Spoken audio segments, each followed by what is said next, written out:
दोस्तों आज का जो हमारा टॉपिक है वो है आपका multiplication of matrix bye a scalar. ठीक है, काफ़ी ज़्यादा इंपॉर्टेंट टॉपिक रहेगा ये।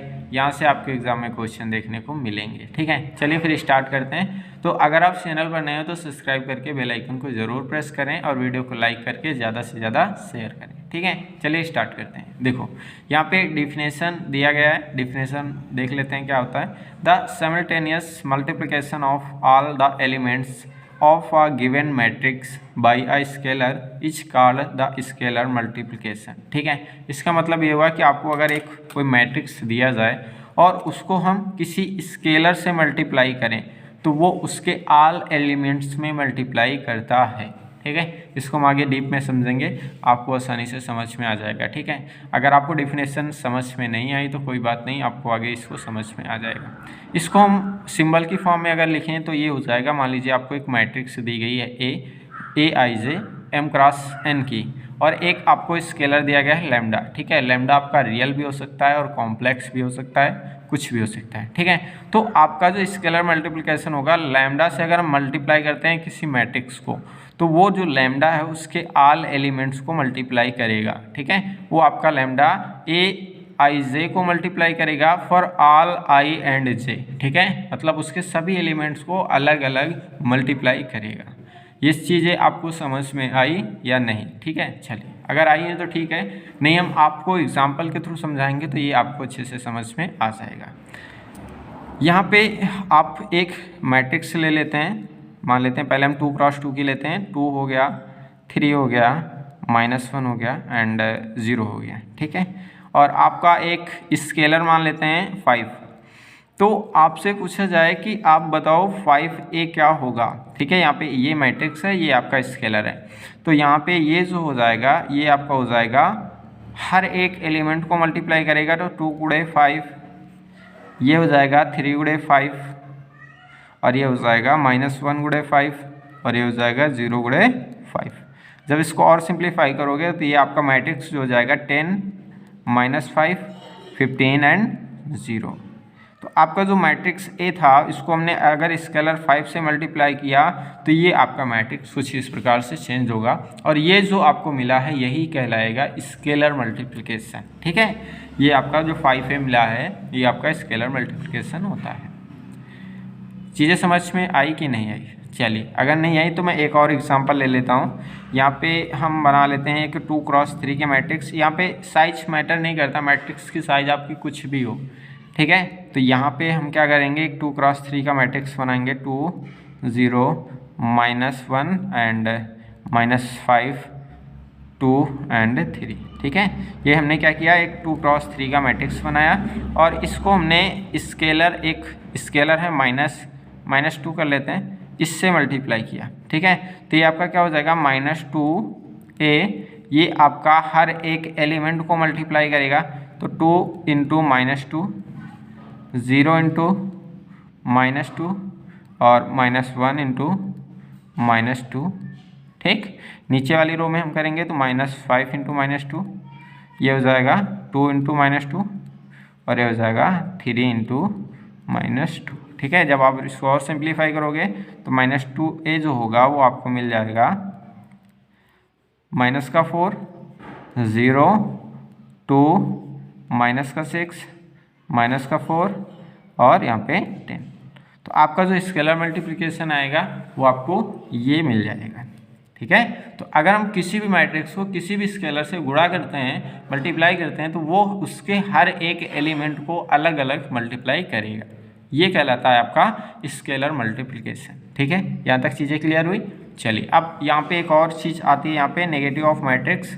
ये हम देख लेते हैं कि नेगेटिव ऑफ मैट्रिक्स क्या होता है। ठीक है, यहाँ से भी आपके काफ़ी इंपॉर्टेंट टॉपिक ये भी है आपका, नेगेटिव ऑफ मैट्रिक्स क्या होता है। ठीक है, देखो आपने ये जान लिया कि अगर हम किसी भी मैट्रिक्स को किसी भी स्केलर से मल्टीप्लाई करेंगे तो वो आपका क्या होगा, वो आपके हर एक एलिमेंट को मल्टीप्लाई करता है। ठीक है, ये आपने अभी देखा है स्केलर मल्टीप्लिकेशन में। तो यहाँ पे हम क्या करते हैं, यहाँ पे हम लैम्डा को क्या कर लेते हैं, -1 के इक्वल टू पुट कर लेते हैं।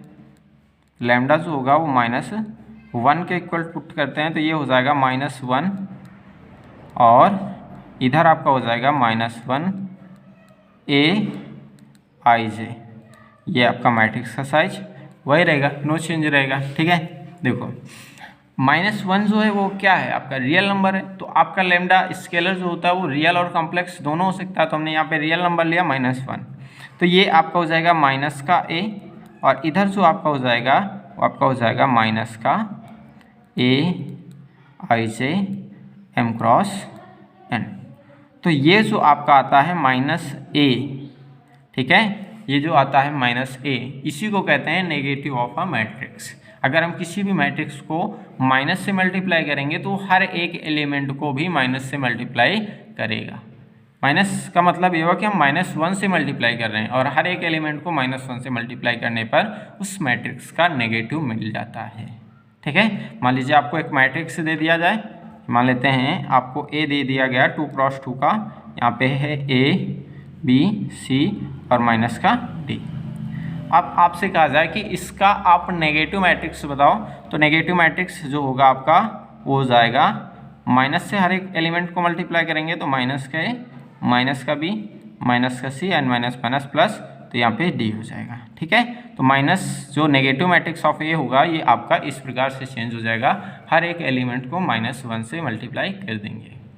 ठीक है, समझ में आ गया। चलिए आगे बढ़ते हैं, आगे हम इसकी जो प्रॉपर्टी हैं उनके बारे में चर्चा करते हैं कि जो स्केलर मल्टीप्लिकेशन की प्रॉपर्टी होती हैं वो क्या होती हैं। ठीक है, चलिए तो यहाँ पे हम सिंपली पढ़ने वाले हैं जो आपका स्केलर मल्टीप्लिकेशन की प्रॉपर्टी होती हैं वो क्या होती हैं। ठीक है, 3 प्रॉपर्टी होती हैं। फर्स्ट प्रॉपर्टी आपकी होती है कि अगर हम किसी स्केलर को मैट्रिक्स से मल्टीप्लाई करें तो वो आपका मैट्रिक्स को स्केलर से मल्टीप्लाई करने के बराबर होगा। ठीक है, चाहे हम लैम्डा ए लिखें या फिर ए लैम्डा लिखें, दोनों आपस में इक्वल ही होंगे। ये फर्स्ट प्रॉपर्टी है स्केलर मल्टीप्लिकेशन की। सेकेंड प्रॉपर्टी जो होती है वो डिस्ट्रीब्यूशन होती है, डिस्ट्रीब्यूशन लॉ को फॉलो करती है। मान लीजिए आपका 2 स्केलर हैं, एक लैम्डा है एक म्यू है, और इस दोनों के योग से अगर हम किसी भी मैट्रिक्स को मल्टीप्लाई करते हैं तो वो जो होता है इनके अलग अलग मल्टीप्लिकेशन के योग के बराबर होती है। ठीक है, मतलब हम लैम्डा प्लस म्यू को अगर ऐड करके मैट्रिक्स को मल्टीप्लाई करें, या फिर पहले लैम्डा को ए से मल्टीप्लाई कर लें फिर म्यू को ए से मल्टीप्लाई कर लें और जोड़ लें, तो वो दोनों आपस में क्या हो गए, इक्वल होते हैं। ठीक है, इसको हम बोलते हैं distribution law, distribution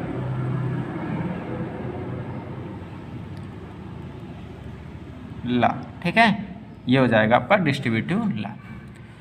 third property आपकी ये है कि अगर आपका कोई भी लैम्डा स्केलर है और इसको मल्टीप्लाई करेंगे ए प्लस बी, जहाँ पे ए आपका मैट्रिक्स है बी भी आपका मैट्रिक्स है। अब ए प्लस बी अभी आगे हम बात करेंगे कि ए प्लस बी कब पॉसिबल होता है, जब उस वे मैट्रिक्स कंपेरेबल होती हैं। कंपेरेबल की बात हम लास्ट वीडियो में कर चुके हैं। ठीक है, और आगे जो नेक्स्ट वीडियो आएगा वो एडिशन पर ही आएगा। तो यहाँ पे अगर हम किसी भी 2 मैट्रिक्स के एडिशन को हम स्केलर से मल्टीप्लाई करते हैं तो आपका बराबर होता है उनको अलग अलग स्केलर से मल्टीप्लाई कर लें और उसको उसके बाद ऐड कर लें तो वो आपको इक्वल मिलेगा। इसी को हम बोलते हैं डिस्ट्रीब्यूटिव लॉ, इसको भी हम क्या बोलते हैं, डिस्ट्रीब्यूटिव लॉ। ठीक है, तो ये आपकी कुछ इस प्रकार से प्रॉपर्टी रहने वाली है।